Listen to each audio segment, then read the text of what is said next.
How's it going, everybody? Ryan here from Anime Note. I hope you guys are all having an amazing day, and if not, hopefully I can make it a little bit better. Now look, today I'm bringing you guys the first episode in one of my new series where I'm going to be talking about how strong a character can be in My Hero Academia. And first and foremost, and I will have a video on this completely separately, I want to give a shout out to Swagkage. I mean, I've been watching his content for so long, I've been enjoying his content for a long time, and he kind of inspired me to start this series. I'm pretty sure he has no clue who I am. He's probably never even gonna watch this, but if he does ever watch this, then this series is definitely inspired by you. I give all credit to you. Now today we are talking about my personal favorite. I had to start the series off right and talk about my favorite character in the series. Number one favorite character, Shoto Todoroki. Now right off the bat, let's talk about his quirk. Half hot, half cold.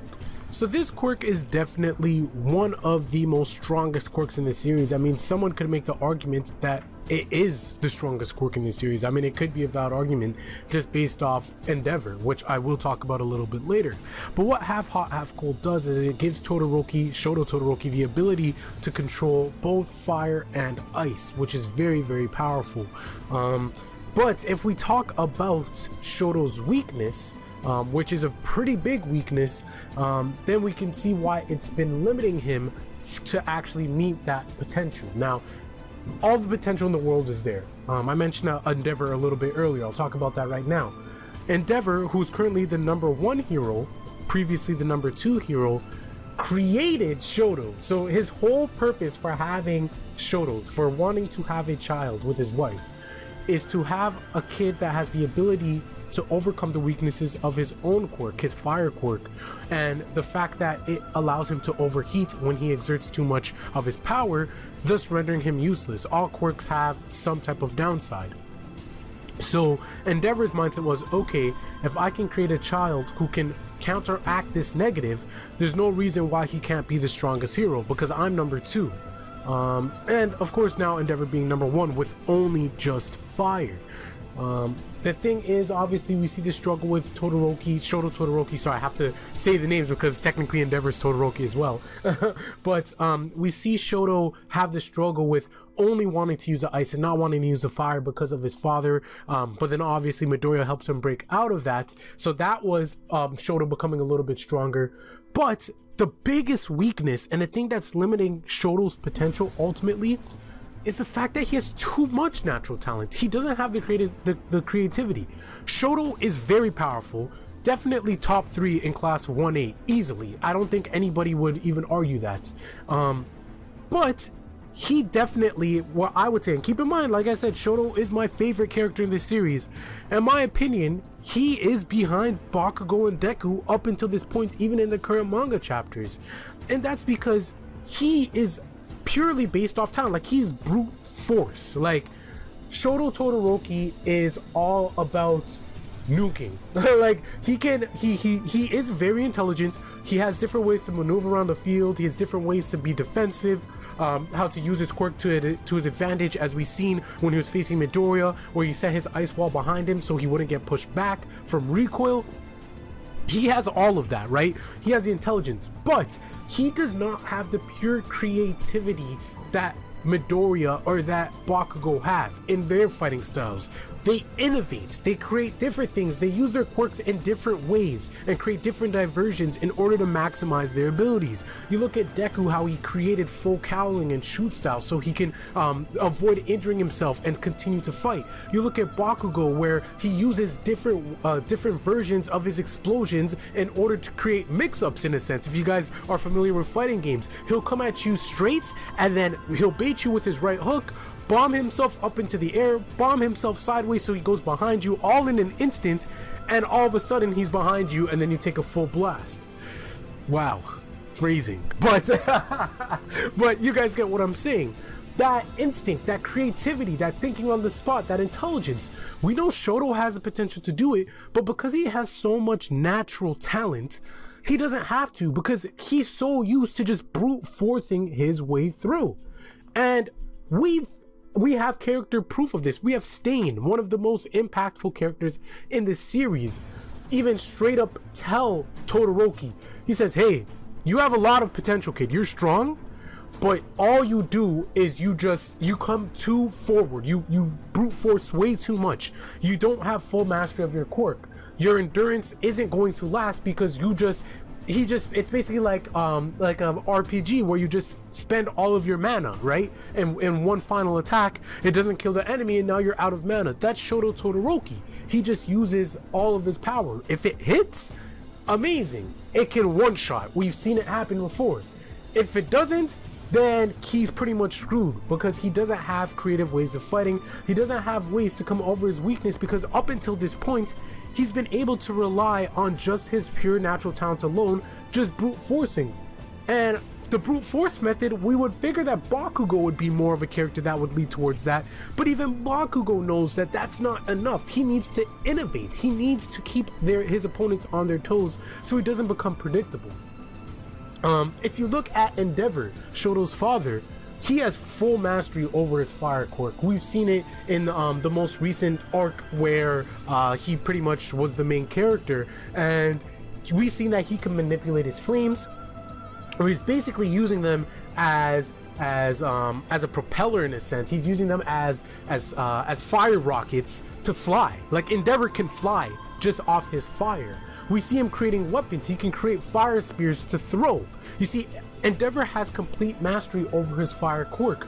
We don't see Shoto do anything like this. We see Shoto shoot out ice blast. We see him shoot out fire blast. We see him put up an ice wall every now and then. That's about it. He doesn't do anything else. He might slide on his ice. But like I said, that's about it. He doesn't have anything in combat creative wise that will allow him to go to the next level.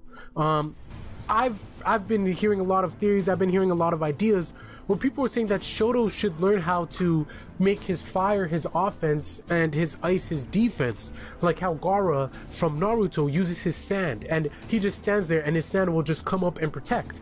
Shoto can do that with his ice because we've seen multiple times Shoto doesn't even have to move to use his ice. He could just make his ice come up. So if he can use his ice to protect him, kind of like how Gaara does, where Gaara just stands there with his arms crossed looking all badass and the sand just blocks everything, that'd be awesome if Todoroki could do something like that as well, where the ice is just blocking everything.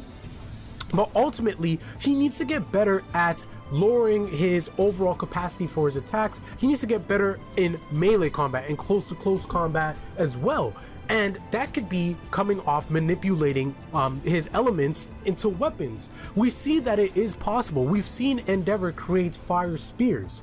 Why can't Todoroki do the same thing with fire and ice? You know, I had this whole interesting idea where he can create a fire and ice sword combo with his quirk if he was able to manifest his flames and ice into weapons. If he was able to get that type of mastery over his quirk, I don't see why something like that isn't possible. Even if it's not swords, if it's some type of weapon, whether it's an axe, whether it's an ice axe or fire axe or something. If he has something where he can fight up close, something where he's not always just spamming his strongest attack right off the bat until he's completely out of energy and he's screwed and he can't fight back. He needs something where he can fight close up. Of course, that's not to say that he won't have his far away attack nukes. He'll still have those because that's his bread and butter, but it's not something that he can rely on. I feel like this is going to be Shoto's biggest weakness. We also see during his fights with Inasa, his mentality sometimes, you know, we have to remember that he's still a kid and he's still going through his battle with his father. So as he gets over that, as he matures past that as well, we'll know that he will continue to progress and become stronger as a character, because that is a limiting factor. But then also him exceeding his limits, going plus ultra in that sense, and getting a better mastery of his quirk and using it in creative and different ways to cover his weaknesses of just being a spammer, for a lack of a better term. Like I said, he could still have nukes like his dad, how his dad has Prominence Burn, that final attack. It'd be cool if maybe he has a fire and ice dragon combo where like he spawns like a huge fire and ice dragon and that's his last nuke attack. That would be cool. He can still have stuff like that where it's like that's his last resort, his final attack, but it shouldn't be something where he's just spamming out like crazy and then I'm all out of juice, I guess I'm screwed. It shouldn't be like that, and I feel like that's where Todoroki is right now. We all know that he's going to be an absolute juggernaut of a character, even more than he is right now down the road, especially if we see a time skip. But these weaknesses, these two glaring weaknesses, the issues with his father, which we hope that he has now overcome, and then also his creativity with his quirk, if he can get over these two things, the sky's the limit for Shoto Todoroki, as there is with a lot of the Class 1A students. We haven't really seen him fight even up to this point in the manga. We haven't really seen him fight since the Inasa altercation with the licenses exam. So of course, between then and now, I'm sure he's improved. But with that being said, we don't know. We really don't know until we see it. I hope that he has more control over his quirk. I hope that he has figured out his weaknesses, and ultimately I hope that he's starting to get past the situation with his father. We've seen in the last Endeavor arc how Shoto is truly caring about his father now. Like, he was really worried about his dad, because at the end of the day, that's his pops, you know what I mean? Hopefully, with Endeavor taking the steps to wanting to right his wrongs and try and get back in his kids' lives, Shoto might not be able to forgive him 100%, but he might be able to get over that past and truly finally separate the two and then go on and improve himself. So it'll be interesting, but Shoto definitely has the potential to be the #1 hero. It goes without saying. Endeavor is currently the #1 hero with just his fire. If Todoroki has fire and ice, and he doesn't have to deal with the backlash like Endeavor did after he used his Prominence Burn. Even before he used Prominence Burn, he was pretty much all out of juice. That won't happen to Todoroki because he has his ice. It'll be interesting to see, guys. What do you guys think? How strong do you think Shoto can get? Let me know in the comment section below. If you guys like these type of videos, definitely inform me in the comment section. I'm going to be making a ton of these. I'm going to be talking about characters in Class 1A, Class 1B, and also even villains. I'm going to have a ton of content on this channel. We're still growing. We're almost at 100 subscribers, guys. Hope you guys enjoyed this video. And make sure you guys subscribe to join the journey and enjoy the journey, alright? Peace out.